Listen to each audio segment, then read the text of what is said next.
அழகும் அருமையுமானவரே, ஆராதனைக்குரியவரே, அனைத்திற்கும் ஆதாரமானவரே, அல்பாவோ மேகா நீரே.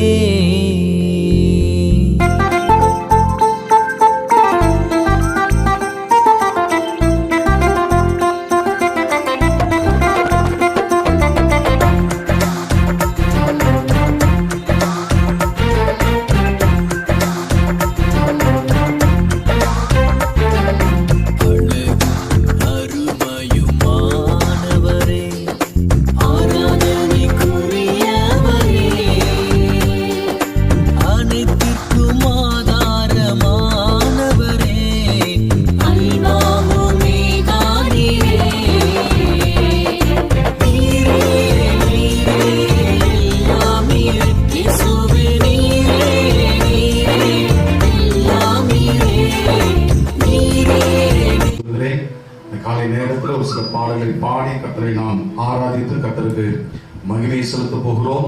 இந்த ஆராதனையிலே கர்த்தருடைய பிரசன்னத்தை உணரும்படியாய் அவருடைய கரம் நம்மோடு கூட இருந்து அற்புதங்களை செய்யும்படியாய் நாம் எல்லாம் நம்மை தாழ்த்தி அர்ப்பணித்து தேவ சமூகத்திலே காத்திருப்போம். கர்த்தர் நிச்சயமாய் இந்த நாளிலே அற்புதங்களை செய்வார். நம்ம எல்லாருக்கும் தெரிந்த ஒரு சில பாடல்களை பாடி நாம் கர்த்தரை துதிக்க போகிறோம். இந்த காலை நேரத்தில் கர்த்தரை உயர்த்தும்படியாய் கர்த்தரை துதிக்கும்படியாய் நம்ம எல்லாரும் சேர்ந்து பாடி கர்த்தரை உயர்த்துவோம். எல்லாருக்கும் தெரிந்த ஒரு பழைய பாடலை பாடி அந்த பாடலில் இருக்கிற அர்த்தங்களை உணர்ந்து நாம் பாடி கர்த்தருக்கு மகிமையை செலுத்த போகிறோம். எல்லாரும் சேர்ந்து பாடுவோம். கர்த்தர் பெரிய காரியங்களை நமக்கு செய்வார். அந்த பாடல் இயேசுவின் நாமம் இனிதான நாமம், எல்லா நாமத்திற்கும் மேலான ஒரு நாமம். நீங்களும் நானும் ஆராதிப்பதற்கு ஆண்டவர் நமக்கு தந்திருக்கிறார். அந்த நாமத்தை இந்த காலை நேரத்தில் உயர்த்தி நாம் எல்லாரும் சேர்ந்து கர்த்தரை மகிமைப்படுத்தி கர்த்தரை ஆராதிக்க போகிறோம். கர்த்தருடைய கரம் கூட இருந்து அற்புதங்களை செய்யும்படியாய் இந்த காலை நேரத்தில் எல்லாம் சேர்ந்து பாடுவோம். கர்த்தர் நம்மை ஆசீர்வதிப்பார்.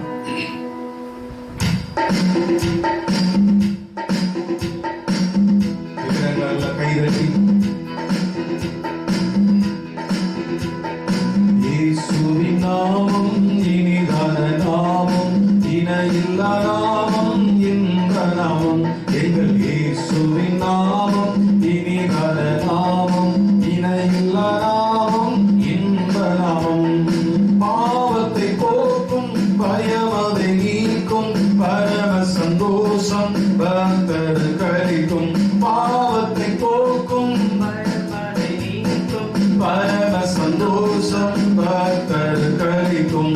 இயேசுவின் நாமம் இனிதான நாமம், இணையில்லா நாமம், இந்த நாமம். சொல்லுவோம். இயேசுவின் நாமம் இனிதான நாமம், இணையில்லா நாமம், இந்த நாமம். நல்ல கைதட்டி இருக்கிறது. எல்லா நாமத்துக்கும் மேலான நாமம், விசுவாசிகள் விசுவாசித்து நடுங்குகிற நாமம். இந்த நாமத்துக்கு முன்பாக எல்லா உலகாலும் முடங்கும் என்று வேதம் சொல்லுகிறது. நல்ல கரங்களை தட்டி இருக்கிற இடத்துல கர்த்தரை மகிமைப்படுத்தி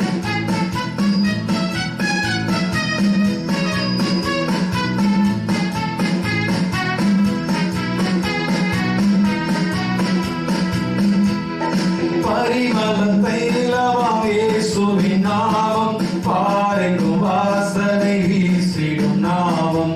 பரிமள தைலமாம் வாசனை வீசிடும் நாமம், இயேசுவின் நாமம் இனிதான நாமம், இணையில்லா நாமம், இந்த நாமம் எங்கள் இயேசுவின் நாமம் இனிதான நாமம், இணையில்லா நாமம், இந்த நாமம்.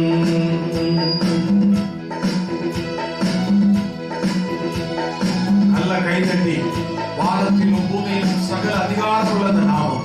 இந்த நாமத்துக்கு நிகராக ஒரு நாமமும் இல்லை. அது உணர்ந்தவங்க எல்லாரும் சேர்ந்து வாய்களை திறந்து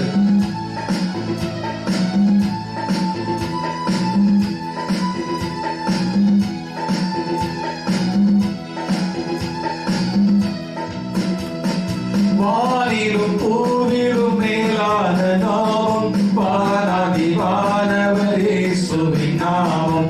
வானிலும் பூவிலும் மேலான நாமம், பாராதி வானவர் இயேசுவின் இயேசுவின் நாமம் இனிதான நாமம், இணையில்லா நாமம், இன்ப நாமம்.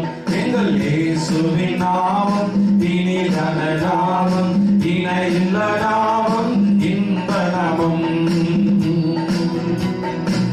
இந்த நாமம் என்றைக்கும் மாறிடாத நாமம். மனிதர்கள் மாறி போவார்கள், நாம் நம்புகிறவர்கள் நம்மை கைவிட்டு விடுவார்கள். ஆனால் இந்த நாமத்தை நம்பினவர்களை இயேசு ஒருபோதும் கைவிடுவதில்லை. நம்பினவர்களை கைவிடாத தெய்வத்தை உயர்த்தி இந்த காலை நேரத்தில் எல்லா வாய்களை திறந்து ஆண்டவரே உம்முடைய நாமத்தினால் ஆராதனை செய்கிறோம் என்று சொல்லி எல்லாரும் கர்த்தரை உயர்த்தி பாடுவோம்.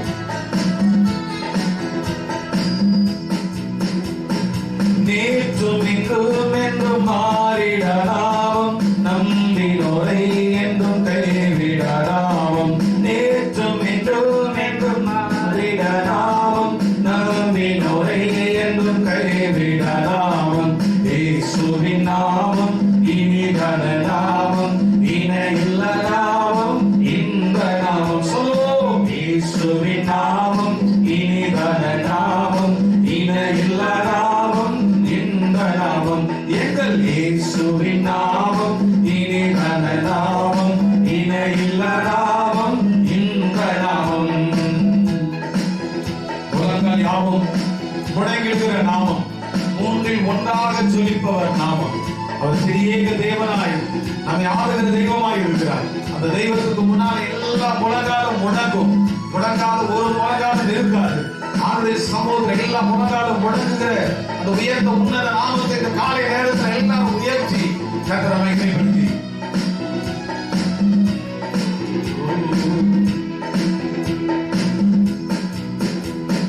முழங்கால் யாவும் முடங்கிடும் நாமம், மூன்றில் ஒன்றாக ஜொலிப்பவர் நாமம்.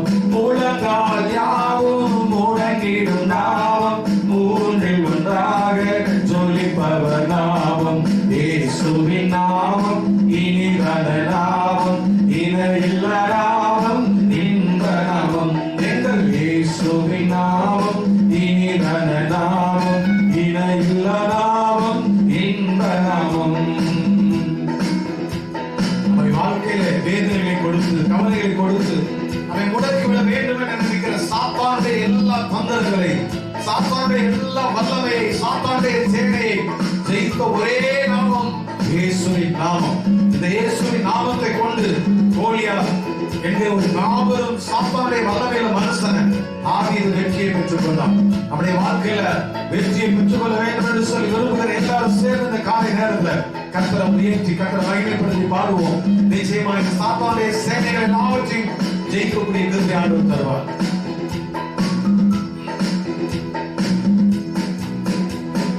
சாத்தானின் சேனையை ஜெயித்திட்ட நாமம், சாப பிசாசை துரத்திடும் நாமம். சாத்தானின் சேனையை ஜெயித்திட்ட நாமம், சாப பிசாசை துரத்திடும் நாமம். இயேசுவின் நாமம் இனிதான நாமம், இணையில்லா நாமம், இன்ப நாமம். எங்கள் இயேசுவின் நாமம் இனிதான நாமம், இணையில்லா நாமம், இன்ப நாமம். எங்கள் இயேசுவின் நாமம் இனிதான நாமம், இணையில்லா நாமம், இன்ப நாமம். எங்கள் எல்லா நல்ல செய்திகளை சொல்லுவோம். இந்த உயர்ந்த நாமத்தை சொல்லுவோம். இந்த உன்னத நாமத்தை உயர்த்துவோம். இன்ப நாமம். எங்கள் இயேசுவின் நாமம் இனிதான நாமம், இணையில்லா நாமம், இன்ப நாமம். மறுபடியும் சொல்லுங்க. இயேசுவின் நாமம் இனிதான நாமம், இணையில்லா நாமம், இன்ப நாமம். எங்கள் இயேசுவின் நாமம் இனிதான நாமம், இணையில்லா நாமம், இன்ப நாமம். எங்கள் இயேசுவின் நாமம் இனிதான நாமம், இணையில்லா நாமம், இன்ப நாமம். ஹல்லேலூயா. ஸ்தோத்திரம். தொடர்ந்து கர்த்தரை உயர்த்தி இன்னொரு பாடலை பாடி நாம் எல்லாரும் அவர் செய்த நன்மைகளுக்காக இந்த புதிய 7வது மாதத்திலே இந்த முதல் பரிசுத்த ஆராதனையிலே கர்த்தரை உயர்த்தி நாம ஆண்டவருக்கு நன்றி சொல்ல போகிறோம். ராஜா நீர் செய்த நன்மைகள் என்று சொல்லி ஆண்டவருக்கு நன்றி சொல்லி ஆண்டவர் எல்லாம் உயர்த்த போகிறோம். தேவ சமூகத்திலே ஆண்டவர் செய்த நன்மைகளை நினைத்து இந்த 7வது மாதத்தின் முதலாவது பரிசுத்த ஆராதனையிலே கர்த்தரை எல்லாம் உயர்த்தி பாடி அவருக்கு நாம் நன்றி சொல்ல போகிறோம். எல்லார் வாய்களை திறந்தோடு சேர்ந்து நமக்கு தெரிந்த ஒரு பாடல், ராஜா நீ செய்த நன்மைகள் அதை எண்ணி முடியாதையா, ஏறெடுத்து நன்றிகள் என்று சொல்லி எல்லா ஆண்டவருக்கு நன்றிகளை ஏறெடுத்து கர்த்தரை உயர்த்துவோம்.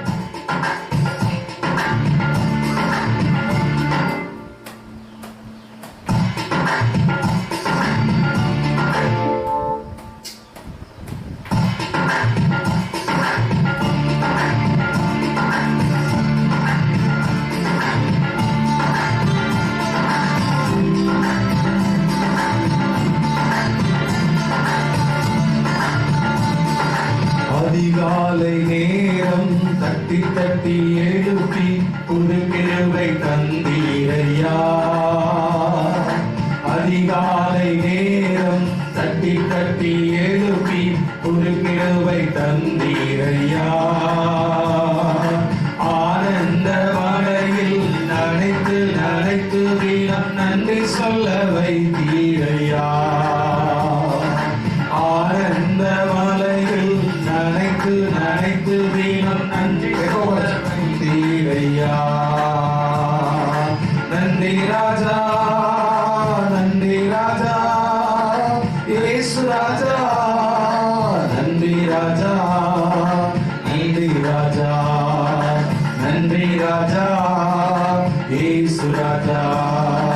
ராஜாதி செய்த நன்மைகள் அவை எண்ணி முடியாதையா. மாற்று ஏறெடுப்பே நன்றி பலி ஜீவன் நாளெல்லாம். ஏறெடுப்பே நன்றி பலி ஜீவன் நாளெல்லாம்.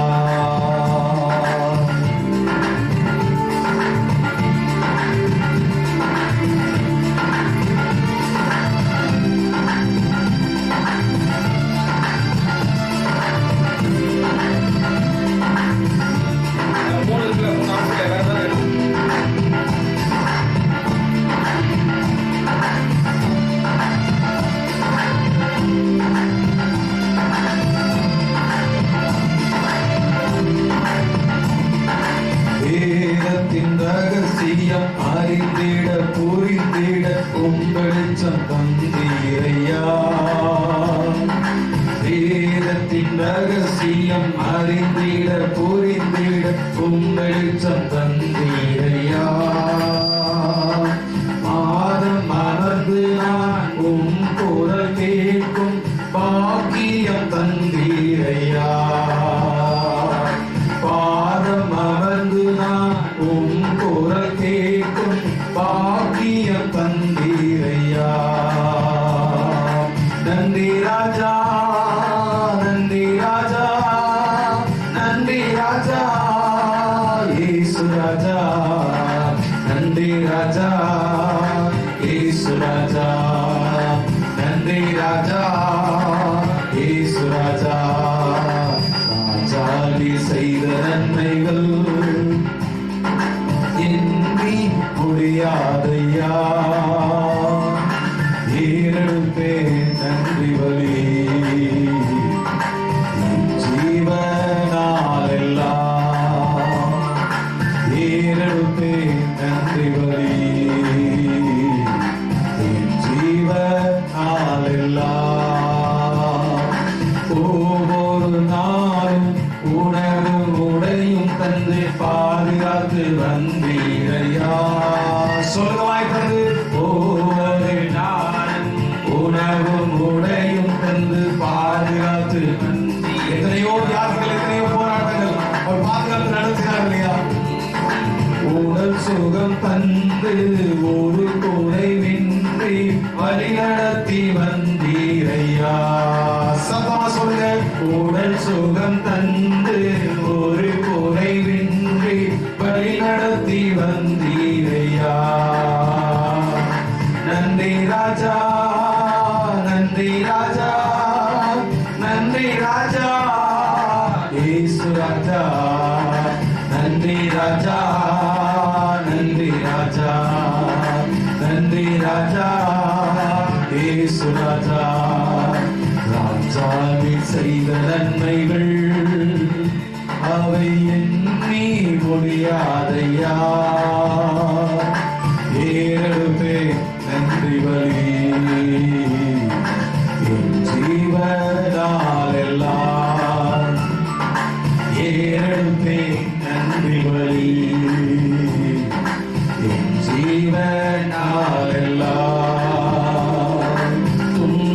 துன்பத்தின் பாதையில் நடந்த நாளில் தூக்கி சென்றீரையா. சொல்லுவாங்க, துன்பத்தின் பாதையில் நடந்த நாளில் தூக்கி சென்றீரையா. இயேசுவின் கரத்தால் அனைத்து அனைத்து தினம் ஆறுதல் தந்தீரையா. இயேசுவின் கரத்தால் அனைத்து அனைத்து தினம் அதிசயம் செய்தீரையா. நன்றி ராஜா, நன்றி ராஜா, நன்றி ராஜா, இயேசு ராஜா. நன்றி ராஜா, இயேசு ராஜா. நன்றி ராஜா, இயேசு ராஜா. நல்ல உற்சாகமா எல்லா வாய்களை திறந்து நன்றி ராஜா, நன்றி ராஜா, இயேசு ராஜா. நன்றி ராஜா, இயேசு ராஜா. சொல்லுங்க வாய்க்கிறது. நன்றி ராஜா, இயேசு ராஜா. நன்றி ராஜா, இயேசு ராஜா. துன்பத்தின் பாதையில் நடந்த நாளில் தூக்கி சென்றீரையா. சொல்லுங்க, துன்பத்தின் பாதையில் நடந்த நாளில் தூக்கி சென்றீரையா.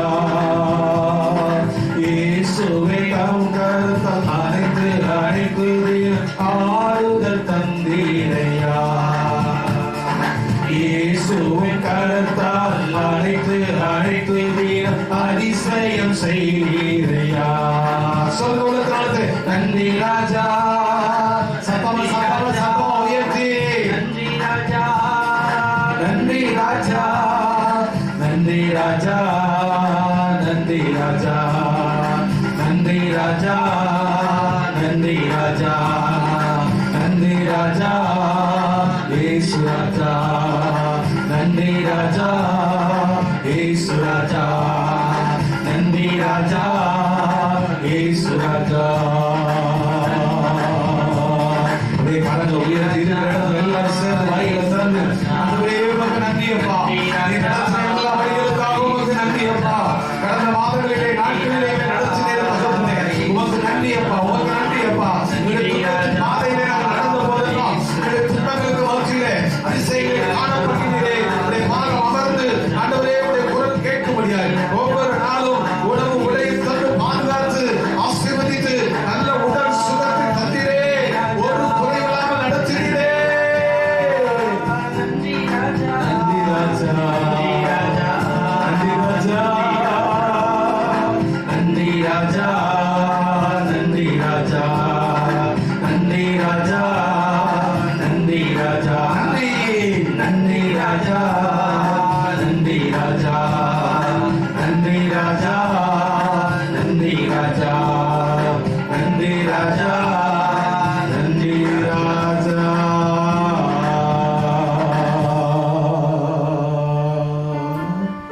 உமக்கு நன்றி அப்பா, உமக்கு நன்றி ஆண்டவரே. ஹல்லேலூயா, ஹல்லேலூயா. உடைய பாதத்தில் அமர்ந்திருக்கிறது தான் அவருடைய ஆசீர்வாதம். உடைய பாதத்தில் அமர்ந்திருக்கிறவர்களுக்கு ஆண்டவர் அநேக ஆசீர்வாதங்கள் வைத்திருக்கிறார். இந்த காலை நேரத்தில் அவருடைய சமூகத்தில் ஆராதனை வேளையிலே ஆட்கொண்ட தெய்வம் திருப்பாதம் அமர்ந்து ஆறுதல் அடைகிறேன் என்று சொல்லி நாம் அவரை ஆராதிக்க போகிறோம். ஆராதனை வேளையில எல்லாரும் எத்தனை பேரோடு சேர்ந்து கர்த்தரை உயர்த்தி உணர்ந்து இந்த வார்த்தைகளை சொல்லி ஆராதிக்க போறீங்க. ஆராதிங்க. கர்த்தர் நிச்சயமாய் பெரிய காரியங்களை நமக்கு செய்வார்.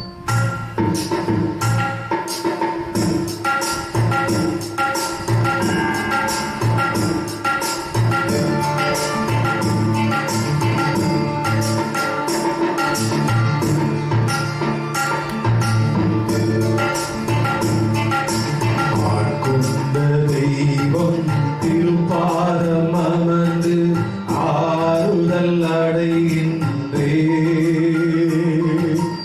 அமைதி பெறுகின்றே.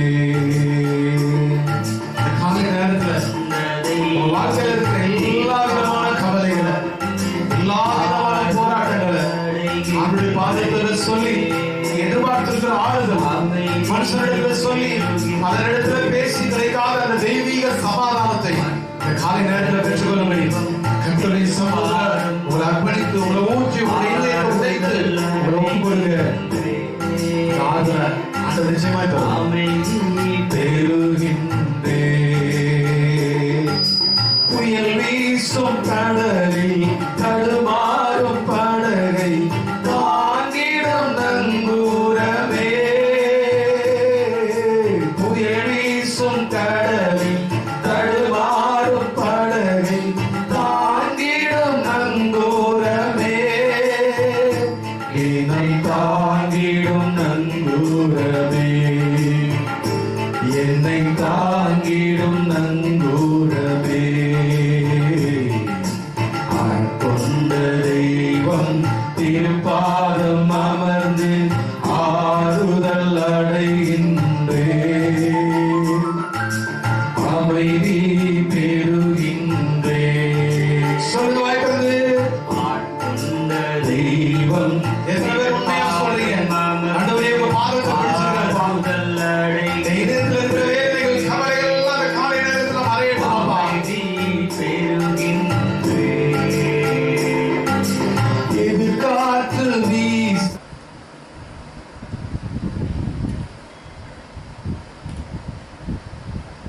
Praise the Lord Jesus.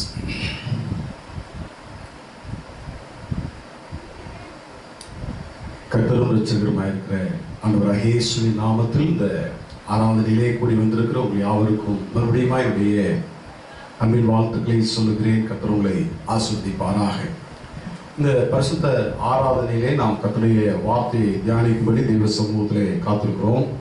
நிச்சயமாய் இந்த காலை நேரத்திலே ஆண்டவர் நம்மோடு கூட பேசும்படியாக ஒரு எதிர்பார்ப்போடு கூட காத்திருக்கிறோம்.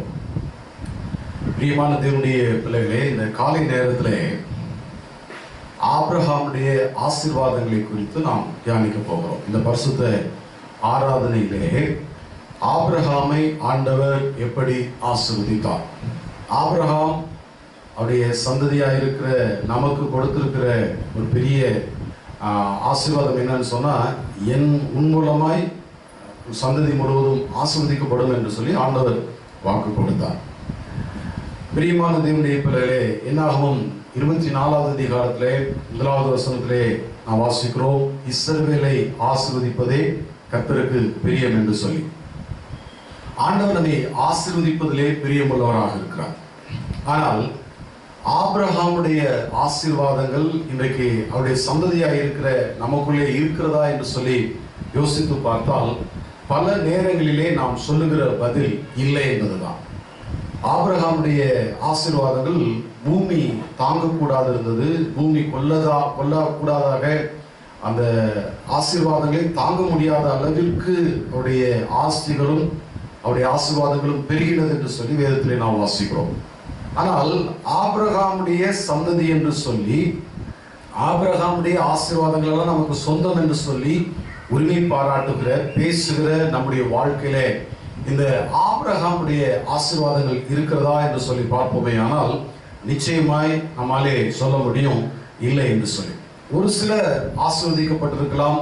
நான் சொல்லுகிற ஆசீர்வாதங்கள் பொருளாதாரத்தில் உயர்த்தப்பட்டது அல்லது பணம் காசு நம்மகிட்ட வர்றதுனால அந்த ஆசீர்வாதங்கள் என்று சொல்லவில்லை. ஆபிரகாமுடைய ஆசீர்வாதங்கள் அநேக விதமான ஆசீர்வாதங்கள் இருக்கிறது. இந்த ஆபிரகாமை ஆண்டவர் ஆசீர்வதித்ததற்கு என்ன காரணம்?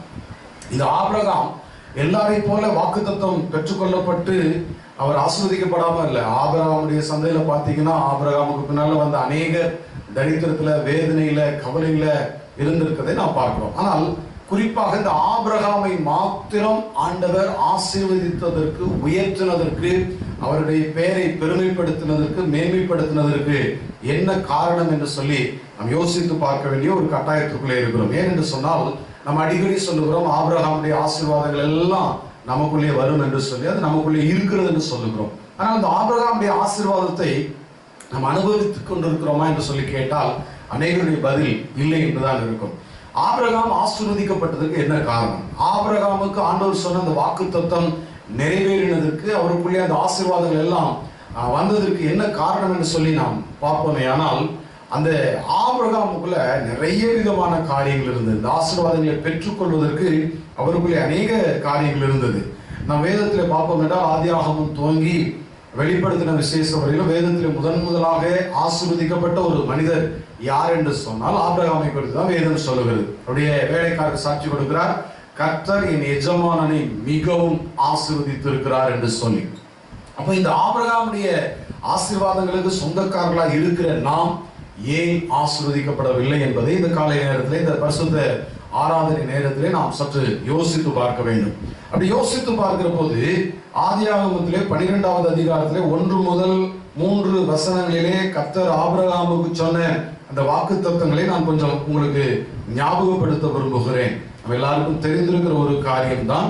ஆனாலும் இந்த காலை நேரத்திலே நம்முடைய இந்த ஆராதனை தியானத்திற்கு ஆதாரமாக ஆதியாகமம் 12வது அதிகாரம் 1 முதல் 3 வசனங்களை வாசிக்கிற பொழுது, கர்த்தர் ஆபிரகாமை நோக்கி, நீ உன் தேசத்தையும் உன் இனத்தையும் உன் தகப்பனுடைய வீட்டையும் விட்டு புறப்பட்டு நான் உனக்கு காண்பிக்கும் தேசத்திற்கு போ. நான் உன்னை பெரிய ஜாதியாக்கி உன்னை ஆசீர்வதித்து உன் பெயரை பெருமைப்படுத்துவேன். நீ ஆசீர்வாதமாய் இருப்பாய். உன்னை ஆசீர்வதிக்கிறவர்களை ஆசீர்வதிப்பேன், உன்னை சபிக்கிறவர்களை சபிப்பேன். பூமியில் உள்ள வம்சங்கள் எல்லாம் உனக்குள் ஆசீர்வதிக்கப்படும் என்றார் என்று சொல்லி இந்த 3 வசனங்களிலே 7 விதமான ஆசீர்வாதங்களை ஆபிரகாமுக்கு கர்த்தர் சொல்லுகிறதை நான் வாசிக்கிறோம். பெரிய ஜாதியாக்குவேன், ஆசீர்வதிப்பேன், பெயரை பெருமைப்படுத்துவேன், நீ ஆசீர்வாதமாய் இருப்பாய், உன்னை ஆசீர்வதிகளை ஆசீர்வதிப்பேன், சபிக்கிறவர்களை சபிப்பேன், பூமியில் உள்ள வம்சங்கள் எல்லாம் உனக்குள் ஆசீர்வதிக்கப்படும் என்று சொல்லி கர்த்தர் ஆபிரகாமுக்கு கொடுத்திருக்கிற இந்த வாக்குத்தத்தங்கள் எல்லாவற்றையும் நம்ம என்ன செய்கிறோம் சொன்னா, யோசிக்கிறவங்களா தான் இருக்கிறவங்க ஒளிய அனுபவிக்கிறவர்களாய் அநேகர் இல்லை. நம்ம எல்லாருமே இந்த ஆசீர்வாதங்களை அனுபவிக்க வேண்டும் என்றால், இந்த ஆபிரகாம் இந்த ஆசீர்வாதங்களை அவர் எல்லா ஆசீர்வாதங்களையும் அவர் பெற்றுக்கொண்டதற்கு என்ன காரணம் என்று சொல்லி பார்ப்போமே. ஆனால் இந்த ஆபிரகாமுக்குள்ள இருந்த ஒரு சில குணாதிசயங்கள், ஒரு சில காரியங்கள், கர்த்தருக்கு பிரியமாயிருந்த காரியங்களினாலே தான் கர்த்தர் ஆபிரகாமை ஆசீர்வதித்தார். பிரியமான தேவனுடைய பிள்ளைகளே, நாம் எல்லாரும் ஆசீர்வாதத்தை விரும்புகிறோம், ஆசீர்வதிக்கப்பட வேண்டும் என்று நாம் எல்லாரும் பிரயாசப்படுகிறோம். அதற்காக தான் எல்லாருமே நிறைய பேர் சொல்ற காரியம் என்னன்னா, எப்படியாவது ஆண்டவரை ஆராதிக்கிற நம்ம என்ன செய்யணும், இல்லை பெரிய கார் வாங்கணும், பெரிய வீடு வாங்கணும், பெரிய பங்களா இருக்கணும், அப்படி இருக்கணும், இப்படி இருக்கணும், அது இருக்கணும், இது இருக்கணும் அப்படின்னு சொல்றவங்க ஒழிய அந்த ஆசீர்வாதங்களுக்கு என்ன காரணம், ஆபிரகாம் ஆசீர்வதிக்கப்பட்டதுக்கு என்ன காரணம் அப்படின்னு யோசித்து பார்த்துருக்கோமா அப்படின்னு சொல்லிடுற இந்த காலை நேரத்தில் கொஞ்சம் உங்களை ஆராய்ந்து பார்க்க கேட்கிறேன். சரி, ஆபிரகாமுடைய ஆசீர்வாதங்களுக்கும் அவர் ஆசீர்வதிக்கப்பட்டதற்கும் என்ன காரணம் அப்படின்னு சொல்லி பார்த்தோம்னு சொன்னா, ஒரு 7 காரியங்கள் இருக்கிறது. வருகிற இந்த வாரமும் அடுத்த வாரமும் நம்ம இந்த 7 காரியங்களை தியானிக்க போகிறோம். இந்த வாரத்திலே கர்த்தர் கொடுக்கிற நேரத்தின்படி, நமக்கு இருக்கிற நேரத்தின்படி, கர்த்தருடைய ஆவியானவர் நம்மோடு கூட இடைபடுகிற காரியத்தின்படி இருக்கிற ஒரு சில காரியங்களை நாம் உங்களோடு பகிர்ந்து கொள்ள விரும்புகிறேன். நாம் தியானிக்க போகிறோம். பரிசுத்த வேதத்திலே நாம் இருக்கிற இந்த வார்த்தைகளை கவனிப்போம். ஆதியாகமம் 12வது அதிகாரத்தின் 1வது வசனத்தை வாசிக்கும் பொழுது, ஆபிரகாம் ஆசீர்வதிக்கப்பட்டதற்கு, ஆபிரகாம் உயர்த்தப்பட்டதற்கு, ஆபிரகாம் மேன்மையில் உடையவனாய் மாறினதற்கு, ஆபிரகாமை இன்றைக்கு நாம் சொல்லி ஆபிரகாமுடைய ஆசீர்வாதங்கள் என்று பேசுவதற்கு, ஆபிரகாமுக்குள்ள இருந்த முதல் காரியம், அந்த 7 விதமான ஆசீர்வாதங்களை அவர் பெற்றுக்கொள்வதற்கு அவரிடத்திலே காணப்பட்ட 7 விதமான காரியங்களிலே, குணாதிசயங்களிலே கர்த்தருக்கு அவர் வசனத்தின்படி அவர் கர்த்தருக்கு கீழ்ப்படிந்த 7 விதமான காரியங்களை இங்கே வாசிக்க போகிறோம். முதலாவது காரியம் ஆதியாகமம் 12வது அதிகாரம் 4வது வசனத்தை வாசிக்கும் பொழுது அந்த வசனம் சொல்லுகிறது, கர்த்தர் ஆபிரகாமுக்கு சொன்னபடியே. நல்லா கவனமா கேளுங்க. இந்த வசனம் எப்படி ஆரம்பிக்குது? கர்த்தர் ஆபிரகாமுக்கு சொன்னபடியே அவன் புறப்பட்டு போனான்.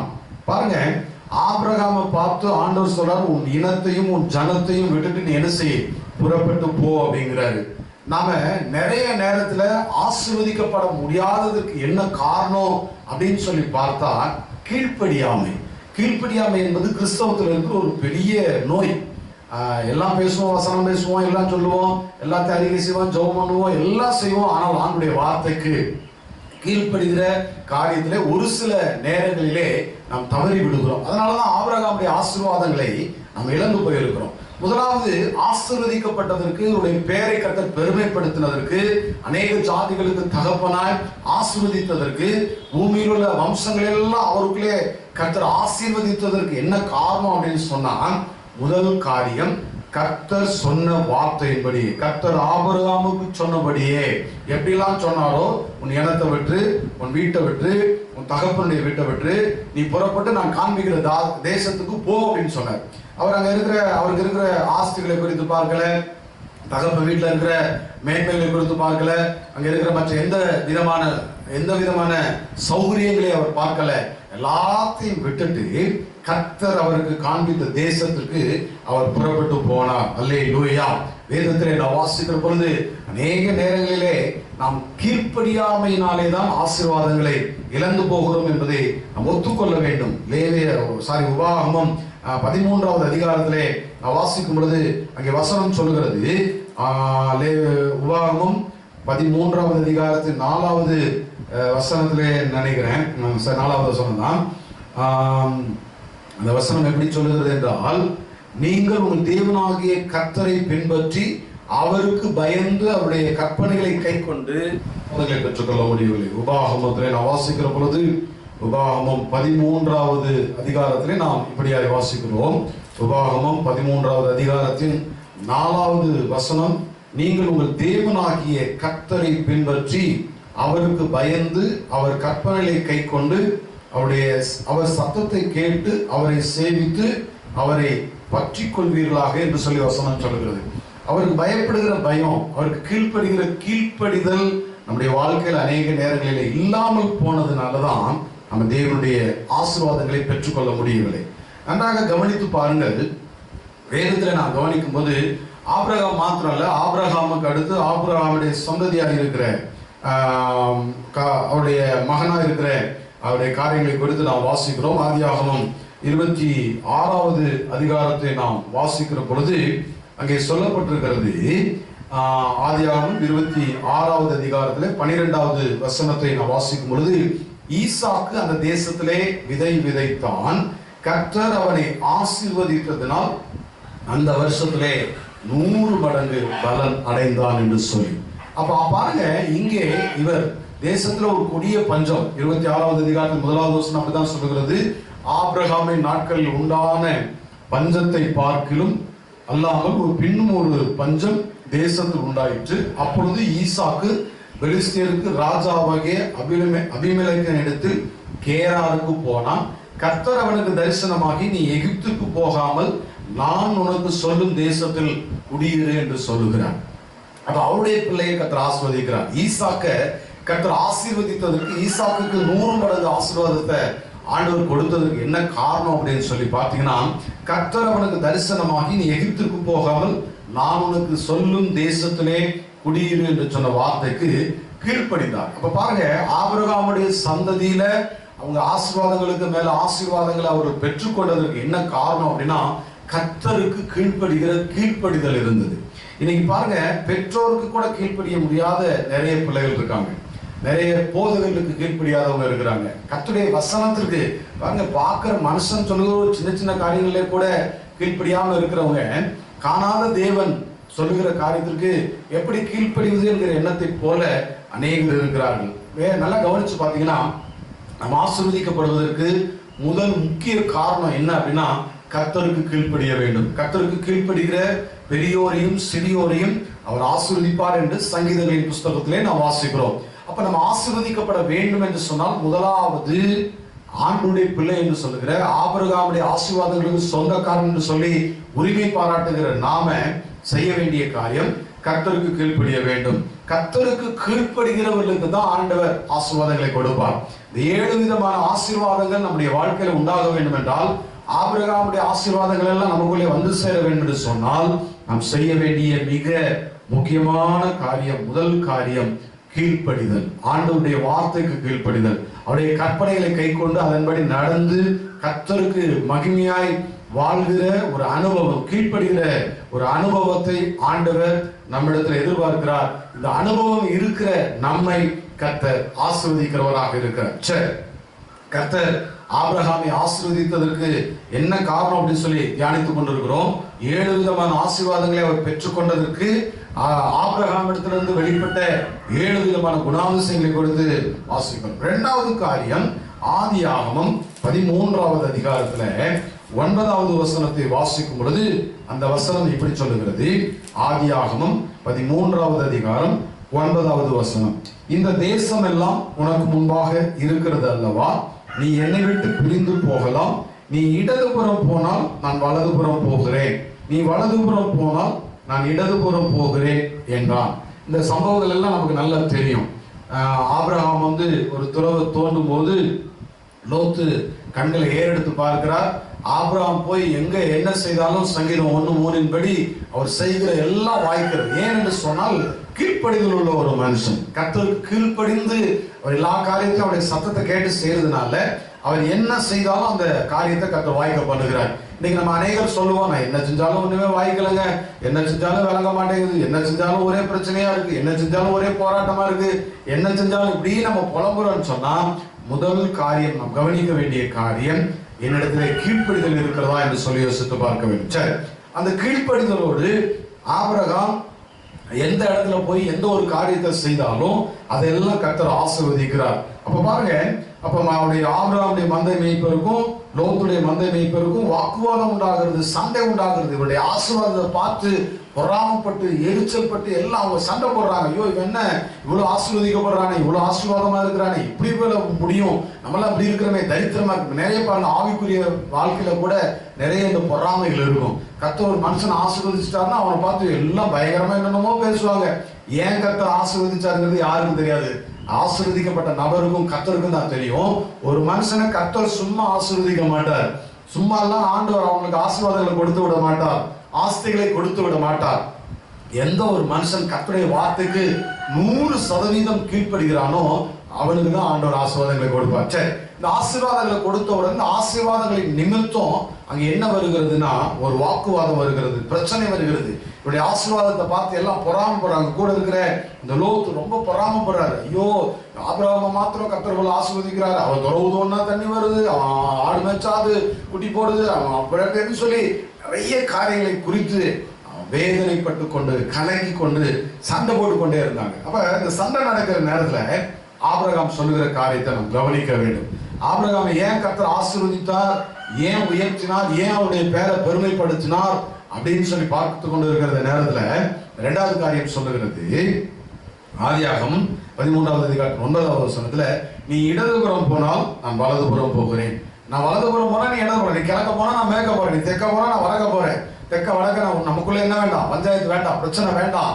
கர்த்தர் என்னை எங்க போனாலும் ஆசீர்வதிப்பார். ஏன்னா நான் கர்த்தருக்கு கீழ்ப்படுகிறவன், கர்த்தருடைய சத்தத்தை கேட்கிறவன், கர்த்தர் எங்க போனாலும் என்னை ஆசீர்வதிப்பார் என்பது எனக்கு தெரியும்னு சொல்லிட்டு ஆபிரகாம் அந்த வார்த்தைக்கு அப்படியே கீழ்ப்படுங்க. இன்னைக்கு கூட நிறைய சகோதரத்துல பாத்தீங்கன்னா சொத்து சண்டை, குடும்பத்துல இருக்கிற குடும்ப சொத்துக்களை பிரித்துக் கொள்வதில் மனத்தாங்கங்கள், வருத்தங்கள், போராட்டங்கள் இருக்கும். கூட பிறந்த சகோதரன் தானே விட்டு கொடுக்க மாட்டாங்க, விட்டு கொடுக்க முடியாது. விட்டு கொடுக்க முடியாத அநேக சூழ்நிலைகள் இருக்குது. மனுஷனை ஆண்டவர் பார்த்து ரொம்ப வேதனைப்படுவார். ஏன்னு சொன்னா அவர் கொடுத்ததுதான், எல்லாமே அவர் கொடுத்ததுதான், எல்லாமே அவர் கொடுத்ததுதான். அவர் கொடுக்காம நமக்கு என்ன வந்தது அப்படிங்கிற அறிவு இல்லாததுனால சண்டை போடுறாங்க. சரி, இங்க ஆபிரகாம் சொல்லுகிறார், நீ இந்த பக்கம் போனா நான் அந்த பக்கம் போகிறேன் அப்படின்னு சொல்லிட்டு இவர் கீழ்ப்படுகிற மனுஷனாய் மாத்திரம் இல்ல, சமாதானம் பண்ணுகிற ஒரு மனுஷனாய் இருந்தார். அல்லேலூயா. அவர் சமாதானம் பண்ணுகிறதுனாலே கர்த்தர் அவரை ஆசீர்வதித்தார். வேதம் சொல்லுகிறது இல்லையா, சமாதானம் பண்ணுகிறவர்கள் பாக்கியவான்கள் என்று சொல்லி மத்தேயுல நாம் வாசிக்கிறோம். வாசிக்கும் போது அந்த வசனம் சொல்லுகிறது, அந்த வசனத்தில் நாம் வாசிக்கிறோம். மத்தேயுல வாசிக்கும் போது சமாதானம் பண்ணுகிறவர்களை குறித்து மலை பிரசங்கத்திலே நம்முடைய ஆண்டவராகிய இயேசு சொல்லுகிற காரியங்களை குறித்து நாம் அங்கே வாசிக்கிறோம்.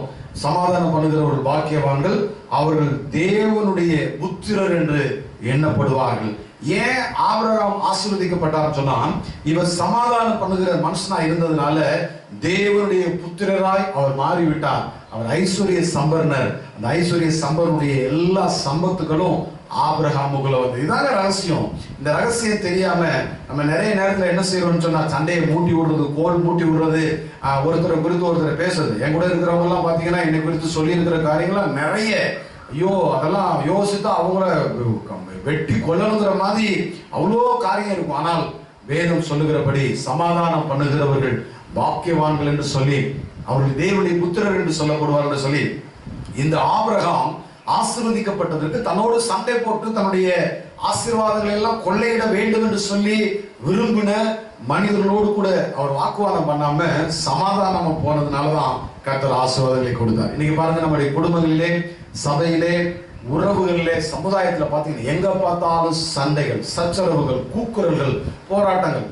மாமியார் மருமகனுக்குள்ள சண்டை, மாமியார் மருமகனுக்குள்ள சண்டை, மாமனார் மருமகனுக்குள்ள சண்டை, சபையில இருக்கிற பாஸ்டருக்கும் விசுவாசிக்கும் சண்டை, உறவுகள் சரியில்லாம இப்படி பிசாசு என்ன செய்யறான், உறவுகளை பிரித்து வாக்குவாதங்களை உண்டாக்கி நீ ஆசீர்வதிக்கப்படக்கூடாது என்று சொல்லி அவன் திட்டம் போட்டு இந்த ஆசீர்வாதங்களை எல்லாம் தடை பண்ணி வைத்திருக்கிறான். இந்த வார்த்தைகளை கேட்டுக்கொண்டிருக்கிற நீங்கள் யாரோடாவது இந்த நேரத்துல மனத்தாங்களோடு இருப்பீங்கன்னா, சமாதானம் பண்ணுறதுக்கு ஏதுவான வாய்ப்புகள் உங்களுக்கு இருந்தும் அந்த சமாதானம் பண்ணக்கூடிய வாய்ப்புகளை டிஸ் பண்ணி நீங்க அந்த பிரிவினைக்கு ஏதுவான காரியங்களை செய்திருந்தீங்கன்னா மனம் திரும்புங்கள். ஏனென்றால் ஆபிரகாமுடைய ஆசீர்வாதம் உங்களுக்கு வர வேண்டும் என்று சொல்லிதான் இந்த காலை நேரத்தில் இந்த செய்தியை நான் கர்த்தருடைய சமூகத்தில் அமர்ந்து கர்த்தருடைய சமூகத்தில் நின்று உங்களுக்காக பிரசங்கம் பண்ணி கொண்டிருக்கிறேன். அப்ப பாருங்க, ஆபிரகாம் ஆசீர்வதிக்கப்பட்டதற்கு இரண்டாவது காரணம் என்னன்னா, சமாதானம் பண்ணுகிற ஒரு மனுஷனா இருந்தார். ஆண்டுடைய பிள்ளைகளாக இருக்கிற, ஆண்டுடைய புத்திரர் என்று சொல்லப்படுகிற தேவனுடைய ஆவியை பெற்றிருக்கிற நாம சமாதானம் பண்ணுகிறவர்களாக இருப்போமே என்றால் கர்த்தர் நம்மை ஆசீர்வதிக்கிறவராக இருக்கிறார். சமாதானம் பண்ணி சமாதானத்தை உண்டாக்கி சமாதானத்துக்கு ஏதுவான காரியங்களை செய்கிற போது கர்த்தர் சந்தோஷப்படுவார். என்னுடைய பிள்ளை என்று சொல்வார், என்னுடைய புத்திரன் என்று சொல்வார், அவருடைய எல்லா ஆசீர்வாதங்களையும் தருவார். ஓகே, மூன்றாவது காரியத்துக்கு நேராய் நாம் கடந்து செல்வோம். மூன்றாவது காரியத்தை வாசிக்கும் பொழுது வேதத்திலே இப்படி வாசிக்கிறோம். ஆதியாகமம் 14வது அதிகாரத்திலே வாசிக்கும் பொழுது 16வது வசனத்தை வாசிக்கும் பொழுது அந்த வசனம் இப்படி சொல்லுகிறது. ஆதியாகமம் 14வது அதிகாரம் 16வது வசனம், ராக்காலத்திலே அவனும் அவன் வேலைக்காரரும் பிரிந்து பவுஞ்சுகளாய் அவர்கள் மேல் விழுந்து அவர்களை முறியடித்து தமஸ்குக்கு இடதுபுறமான ஓபா மட்டும் துரத்தி சகல பொருட்களையும் திருப்பி கொண்டு வந்தான். தான் சகோதரனாகிய லோத்தையும் அவனுடைய பொருட்களையும் ஸ்திரீகளையும் ஜனங்களையும் திருப்பி கொண்டு வந்தான் என்று வேதம் சொல்லுகிறது. நல்லா கவனமா கேட்கணும். இது யார் அப்படின்னா, முதல் அதிகாரத்துல பார்த்தோம் பாத்தீங்களா, இதுவரையிலும் ஆபிரகாமோடு சண்டை போட்டு பிரச்சனை பண்ணி ஆபிரகாமை வேதனைக்குள்ளாக்கி எதை தோணினாலும் எதை எடுத்தாலும் ஆபிரகாமுக்கு வருகிற ஆசீர்வாதங்கள் எல்லாம் தட்டி பறித்து கொண்டு ஆபிரகாமை ஓட ஓட விரட்டி சண்டை போட்டு மேய்ப்பவர்களுக்குள்ள சண்டையை போட்டு வேலைக்காரங்களுக்குள்ள சண்டையை போட்டு விரட்டி விட்ட லோத்தை என்ன நடக்குது அப்படின்னு சொல்லி பார்த்தோம்னா வாசிக்கிறோம்.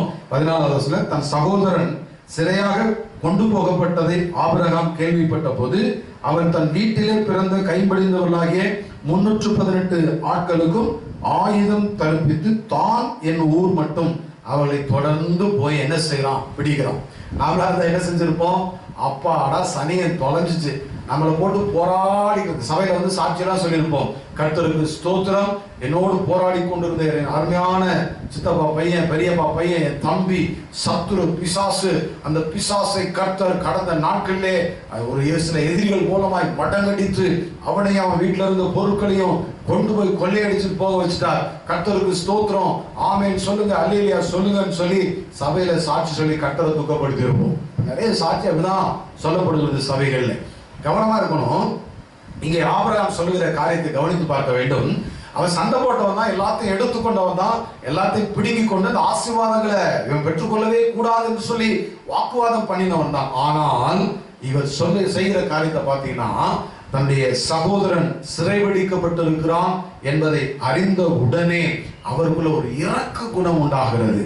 ஆபிரகாமை கர்த்தர் ஆசீர்வதித்ததற்கு என்ன காரணம் அப்படின்னு சொல்லி பார்த்தீங்கன்னா, ஆபிரகாமுக்குள்ள இருந்த இரக்க சிந்தை, இரக்க குணம். நம்முடைய ஆண்டவருக்குள்ள அந்த குணம் இருந்தது. பாத்தீங்களா, பாவத்துல சாபத்துல பாவத்தின் சிறையில இருக்கிற ஜனங்களை பார்த்து இயேசு கண்ணீர் விட்டார் என்று சொல்லி வேதத்துல வாசிக்கிறோம். நம்ம பாவத்துல இருந்தோம், சாபத்துல இருந்தோம், தரித்திரத்துல இருந்தோம், வேதனையில இருந்தோம், எல்லாவற்றையும் மாற்றி நாம் ஆசீர்வதிக்கப்படுவதற்காக மகா பெரிய அந்த உன்னத தெய்வம் நம்ம மேல வைத்த இரக்கத்தின் நிமித்தம் தன்னுடைய எல்லா மேன்மையை விட்டு இந்த பூமிக்கு இறங்கி வந்தார். அப்ப பாருங்க, முதல்ல சமாதானம் பண்ணுகிறவர்கள் தேவனுடைய புத்திரன் சொன்ன வார்த்தையின்படி ஆபிரகாம் தேவனுடைய புத்திரனா இருந்தபடினாலே, அவருடைய பிள்ளையா இருந்தபடினாலே அந்த தகப்பனுடைய சிந்தை ஆபிரகாமுக்குள்ள இருந்தது. அந்த தகப்பனுடைய இரக்க குணம், இயேசு கிறிஸ்துடைய இரக்க குணம் அப்படியே ஆபிரகாமுக்குள்ள இருந்ததுனால இந்த ஆபிரகாம் என்ன செய்கிறார், தான் வீட்டில் இருக்கிறவங்க எல்லாரையும் கூட்டிட்டு வா போய் எப்படியாவது சிறைப்பிடித்துட்டான் சொல்லியிருப்பாங்க கூட வேண்டாம்ப்பா, அவன் பாரு அவனாலதான் நமக்கு ஒரு பாடாத நாள்ல இவ்வளோ பிரச்சனை நடந்தது, இவ்வளோ போராட்டம் நடந்தது, இவ்வளோ காரியங்களாம் அவன் பண்ணான். ஸோ அதனால விட்டுருவோம் அவனை, அதோட போகட்டும், அதோட கொண்டு அவனை எல்லாம் சிறைப்பிடிச்சு அப்படியே வச்சுக்கொண்டு அடிமையா வச்சுக்கொண்டு நம்ம நிம்மதியா நல்லா சந்தோஷமா அந்த பூமியில இருக்கலாம்னு சொல்லியிருப்பாங்க. ஆனா இல்ல, கேட்கல, இல்ல வாங்க அப்படின்னு சொல்லிட்டு ராக்காலத்திலே உடனேயே தன்னோடு இருந்தவங்களை எல்லாம் கூட்டிட்டு போய் அவனுடைய எல்லா பொருட்களையும் சகல பொருட்களையும் திருப்பி கொண்டு தன் சகோதரனாகிய லோத்தையும் அவனுடைய பொருட்களையும் ஸ்திரீகளையும் ஜனங்களையும் திருப்பி கொண்டு வந்தான் என்று சொல்லி வேதம் சொல்லுகிறது. கவனமா கவனிக்கணும். இன்னைக்கு அநேகர் பாவத்தின் சிறையில இருக்கிறாங்க. பாவத்தின் சிறையில இருக்கிற ஜனங்களை குறித்து நமக்கு அக்கறை இருக்கிறதா? ஒருவேளை சிறை நமக்கு பக்கத்துல இருக்கிறவன் நமக்கு விரோதியாவே இருந்திருக்கலாம், நமக்கு விரோதமாவே காரியம் செஞ்சிருக்கலாம். அவன் பாவத்துல இருக்கிறாங்கிற சிந்தை என்னைக்காவது நமக்கு வந்திருக்கா? ஐயோ ஆண்டவரே, அவன் பாவத்துல இருக்கிறான், பாவத்தின் சிறைக்குள்ள இருக்கிறான், பிசாசின் பிடியில இருக்கிறான், இவனை எப்படியாவது வெளியே கொண்டு வரணும். அவன் சண்டை போட்டதெல்லாம் போட்டும், அவன் என் கூட எதிரியா இருந்தது போட்டும், ஆனா அவன் ஆத்துமா நரகத்துக்கு போய் விடக்கூடாது, அவன் எதிரியின் கையில பிசாசின் கையில சிக்கி விடக்கூடாதுன்னு சொல்லி இறக்க கூட நமக்குள்ள இருக்கிறதா? ஏன் ஆசீர்வதிக்கப்படலை நீங்க அப்படின்னு சொல்லி யோசித்து பாருங்க. இன்னைக்காவது இறக்கப்பட்டிருக்கீங்களா? தெருவில் எத்தனை ஜனங்களை பார்க்கிறோம், எத்தனை நபர்களை பார்க்கிறோம். எந்த நபரையாவது பார்த்து அவர் மேல இறக்க கூட நமக்கு வந்திருக்கு. ஐயோ, இவங்களுக்குள்ள இயேசு இல்லையே, இவங்க பாவத்துக்குள்ள இருக்கிறாங்க, பாவத்தின் சிறைக்குள்ள இருக்கிறாங்களே, இவங்களை விடுதலையாக்கணுமேங்கிற என்ன நமக்குள்ளே வந்திருக்கிறதா என்பதை யோசித்து பார்க்க வேண்டும். பிரியமான தேவனுடைய பிள்ளைகளே, இந்த மூன்றாவது காரியம் நம்ம கொஞ்சம் யோசிக்க வேண்டும். ஒரு சம்பவம் நடந்தது. ஒரு முறை நான் ஒரு திருச்சபைக்கு போயிருந்தேன். நான் பேர் ஊரெல்லாம் சொல்ல மாட்டேன், நம்ம நிறைய பேர் பார்க்குறீங்க, தெரிஞ்சிடும், அவங்களுக்கு அது வேதனை உண்டாக்குற காரியமா மாறிடும். அந்த திருச்சபையில போன உடனே பிரசங்கம் பண்ணி கொண்டு வந்த போது ஒரு குறிப்பிட்ட பகுதியில் இருந்த ஃபேன் மாத்திரம் திடீர்னு நிற்கும். நின்ன உடனே ஒரு கை உயரும், ஒரு கை முதல்ல உயர்ந்த உடனே அந்த ஃபேன் நின்றோம். மறுபடியும் ஒரு 5 நிமிஷம், ஒரு 7 நிமிஷம் கழிச்சு மறுபடியும் ஒரு கை உயரும். உயர்ந்த அடுத்த செகண்ட் அந்த ஃபேன் ஓட ஆரம்பிச்சிடும். இதை பார்த்து நான் ரொம்ப நேரம் கவனிச்சுட்டு கடைசியா பார்க்கும்போது பார்த்தா கையை தூக்கணும், ஒரு நபர் போய் ஃபேன் ஆஃப் பண்றாரு. மறுபடியும் கையை உயர்த்தணும்னு ஒரு நபர் போய் அந்த ஃபேனை திரும்பவும் போட்டு விடுவார். இதை பார்த்துட்டு ஆராதனை முடிச்ச உடனே அந்த ஃபேன் போட்டு விட்டு ஆஃப் பண்ண நபரை பார்த்து கூப்பிட்டு கேட்டேன், ஏன் இப்படி ஆராதனை நேரத்துல எல்லாம் இடையூறா பண்ணீங்களே என்ன அப்படின்னு சொல்லி அவரை பார்த்து கேட்டபோது, வாங்க ஐயா அப்படின்னு சொல்லி அந்த ஃபேனுக்கு நேரம் என்ன கூட்டிட்டு போனாரு. அந்த ஃபேன்ல 4 ரெக்கைகள், வழக்கமா நம்ம 3 ரெக்கைகள் இருக்கிற ஃபேன் தான் இருக்கும். அந்த ஃபேன் 4 ரெக்கைகளுடைய ஃபேனா இருந்தது. அந்த 4 ரெக்கையில பாத்தீங்கன்னா 4 நபருடைய பேர் எழுதப்பட்டிருந்தது. சரி, அப்போ நான் கேட்டேன், சரி 4 பேர் எழுதி இருக்குது, என்ன காரணம் அப்படின்னா, இந்த ஃபேன் வந்து இந்த ஒரு ஐயா ஒரு பேரை சொல்லி அவர் தான் வாங்கி மாட்டினார். மாட்டிட்டு ஒரு 2-3 வாரம் ஓடிச்சு, அவர் விட்டுட்டாரு. ஒரு நாள் திடீர்னு வந்து பார்த்தாரு, நான் ஃபேன் வாங்கி மாட்டிருக்கேன், யாருமே அதை பார்க்கறது இல்லையே, கவனிக்கிறது இல்லையே அப்படின்னு சொல்லி வாரம் எனக்கு 10 ரூபா கொடுப்பார். 10 ரூபா கொடுத்து அவர் சொல்லுவாரு, நான் கையை தூக்கின உடனே நீ என்ன செய்யணும், போய் ஃபேனை ஆஃப் பண்ணணும். ஃபேன் ஆஃப் பண்ணணும்னு நம்முடைய வழக்கம் என்ன? ஜனங்கள்லாம் என்ன செய்வாங்க, சர்ச்சில் ஆராதனை நேரத்தில் அப்படியே ஆராதிப்பேன் நினைக்கிறீங்க? இல்லவே இல்லை. உடனே மோட்டு வலையை பார்ப்பாங்க. மோட்டு வலையை பார்த்தா என்ன நடக்கும்? அந்த 4 ரெக்கையில ஃபேன்ல இருக்கிற 4 ரெக்கையில இருக்கிற ஃபேனுடைய அந்த ரெக்கையில எழுதப்பட்டிருக்கிற பேர் தெரியும். உடனே அவர் பார்த்து சந்தோஷப்படுறான், பார் என் பேரை படிக்கிறாங்க, என் பொண்டாட்டி பேரை படிக்கிறாங்க, என் பிள்ளைகள் 2 பேர் பேரை, எங்க 4 பேர் குடும்பத்துல இருக்கிற 4 பேருடைய பேரை எல்லாரும் பாக்குறாங்கன்னு தெரிஞ்ச உடனே அப்படி பாப்பாராம். எல்லாரும் பார்த்துட்டாங்க, அந்த சரௌண்டிங்ல இருக்கிறவங்க, அந்த வட்டத்துக்குள்ள இருக்கிறவங்க எல்லாம் பார்த்த உடனே மறுபடியும் கையை உயர்த்துவாராம். உயர்த்தின உடனே மறுபடியும் அந்த ஃபேனை போட்டுருவோம், ஓடும், திருப்பி ஒரு 1/4 மணி நேரத்தில் ஆஃப் பண்ணும். இப்படி தொடர்ந்து பாருங்க, எவ்வளவு ஒரு ஈனமான செயல் இது. இறக்க கூடத்துல அந்த சபையில அந்த இடத்துல இருக்கிறவங்களுக்கு காற்று வரணும்னு ஃபேன் வாங்கி மாட்டுங்கய்யா அப்படின்னு சொன்னா அதுல பேரை எழுதிட்டு அந்த பேரை, என்னுடைய பேரை எல்லாரும் பார்க்கணும் அப்படிங்கிறதுக்காக ஆள் வச்சு அதுக்கு காசு கொடுத்து ஃபேன் எல்லாம் ஆஃப் பண்ற இப்படிப்பட்ட இறக்க குணம் கிடையாது. வலது கை கொடுப்பது இடது கைக்கு தெரியக்கூடாது. இந்த கொரோனா காலகட்டத்தில் கூட பாருங்க, கர்த்தருடைய நாமத்தின் மகிமைக்காய் மாத்திரம் தான் சொல்றேன். நான் சார்ந்திருக்கிற அகில இந்திய முழு சபை ஐக்கியம், நாங்க ஒரு சில பாசஸ் எல்லாம் சேர்ந்து அநேக போதகர்களுக்கு பலதரப்பட்ட காரியங்களை செய்தோம். பல ஆயிரங்கள் லட்சங்களை தாண்டி முதல் முறையும் 2வது முறையும் பல காரியங்களை செய்வதற்கு ஆண்டவர் கிருபை கொடுத்தார். ஐக்கியத்தின் மூலமா அதெல்லாம் செய்தோம். ஒரு சில இயேசு மகாராஜா மக்கள் சங்கத்தில இருந்து அருமையான அன்பு சகோதரர் அண்ணன் ஆண்டஸ் அவர்கள் ஒரு சில உதவிகளை செய்தார். அநேக மாவட்டங்கள்ல, தமிழ்நாட்டில் இருக்கிற பல மாவட்டங்கள் இருக்கிற போதகர் ஐக்கியங்களோடு தொடர்பு கொண்டு அந்த ஐக்கியங்களில் இருக்கிற அநேக போதகர்களுக்கு உதவி செய்தோம். பல ஆயிரங்களை அவருக்கு அனுப்பி, அரிசி முறைகளை வாங்கி அனுப்பி அவருக்கு உதவி செய்ய முடியாது. ஒரு போட்டோ எடுத்து நாங்கள் எதுவையும் ஃபேஸ்புக்லேயோ வாட்ஸ்அப்லயோ போடல. இன்னைக்கு நான் சொல்றதுக்கு காரணம்னா கர்த்தரை உயர்த்தி தான் சொல்றேன். நான் செஞ்சுட்டோங்கிறத எல்லாரும் தெரிஞ்சுக்கணுங்கிறதுக்காக இல்ல, கர்த்தரை உயர்த்தி சொல்றேன். இரக்க குணம் என்பது கர்த்தரால் வருகிற ஒரு காரியம். இந்த இரக்க குணத்தை கர்த்தரிடத்திலிருந்து ஆபிரகாம் பெற்றுக்கொண்டபடினாலே அவர் பாருங்க, தன்னுடைய சகோதரனுடைய குடும்பத்தின் மேல, அவருடைய வாழ்க்கை மேல அக்கறை கொண்டு அவருக்காக அவரை விடுதலையாக்கணுங்கிறதுக்காக பிரயாசப்பட்டார். ஆகவே இந்த செய்தியை கேட்டுக்கொண்டிருக்கிற நீங்கள் உங்களுடைய வாழ்க்கையில ஆசீர்வதிக்கப்படுவதற்கு நீங்கள் செய்ய வேண்டிய காரியம், முதலாவது காரியம் கீழ்ப்படிய வேண்டும், கர்த்தருக்கு கீழ்ப்படிய வேண்டும். இரண்டாவது நீங்கள் சமாதானம் பண்ண வேண்டும். மூன்றாவது நீங்கள் இரக்க குணமுள்ளவர்களாக இருக்க வேண்டும். இந்த மூன்று குணங்கள், இந்த மூன்று குணாதிசயங்கள் உங்களுக்குள்ளே இருக்குமே ஆனால் ஆண்டவர் சொல்லியிருக்கிற அந்த 7 விதமான ஆசீர்வாதங்களை நிச்சயமாய் நாம் பெற்றுக்கொள்ள முடியும். வருகிற காரியங்களை அடுத்த வாரத்திலே நாம் கர்த்தருடைய வார்த்தையிலே தியானிப்போம்.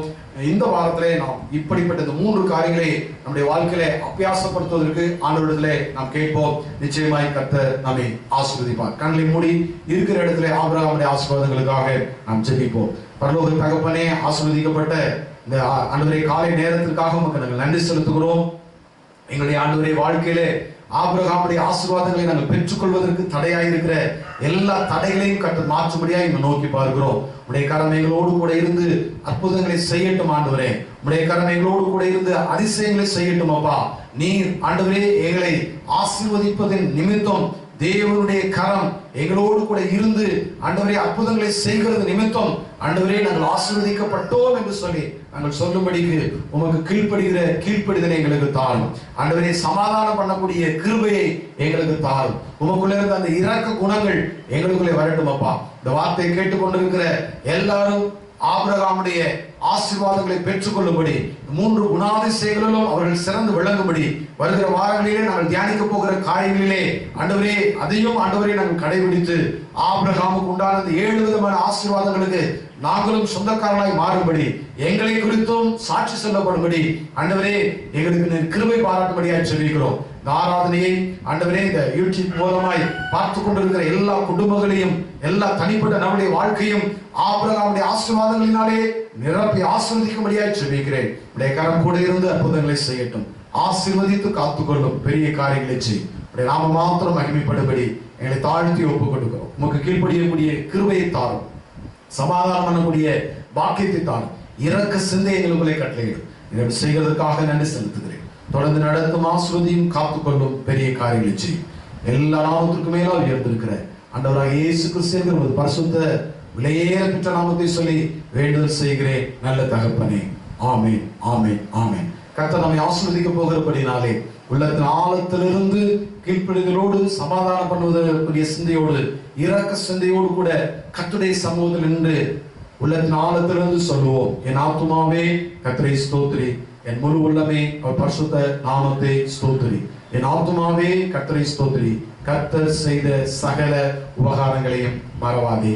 ஆமென். நம்முடைய கர்த்தராகிய இயேசு கிறிஸ்துவின் கிருபை, பிதாவாகிய தேவனுடைய அன்பு, பரிசுத்த ஆவியானவருடைய அந்யோன்யம், ஐக்கியம், ஆசீர்வாதம், பாதுகாப்பு, வழிநடத்தல் நம்மோடும் சகல பரிசுத்தவான்களோடும் கூட இருந்து ஆபிரகாமுக்கு உண்டான 7 விதமான ஆசீர்வாதங்களை நாம் பெற்றுக்கொள்ளும்படி அவர்களுக்குள்ளே வெளிப்பட்ட குணாதிசயங்களை கர்த்தர் நமக்கு தந்து நீங்கள் இப்போது இருக்கிறதை பார்க்கலாம் எல்லாவற்றிலும் 1000 மடங்கு ஆசீர்வதிக்கப்படும்படி தேவனாகிய கர்த்தர் உங்களை ஆசீர்வதிக்கும்படியாய் கர்த்தருடைய ஊழியக்காரனாய் கர்த்தர் எனக்கு கொடுத்திருக்கிற அபிஷேகத்தின்படி, அதிகாரத்தின்படி உங்களை ஆசீர்வதிக்கிறேன். கர்த்தர் உங்களை ஆசீர்வதிப்பாராக.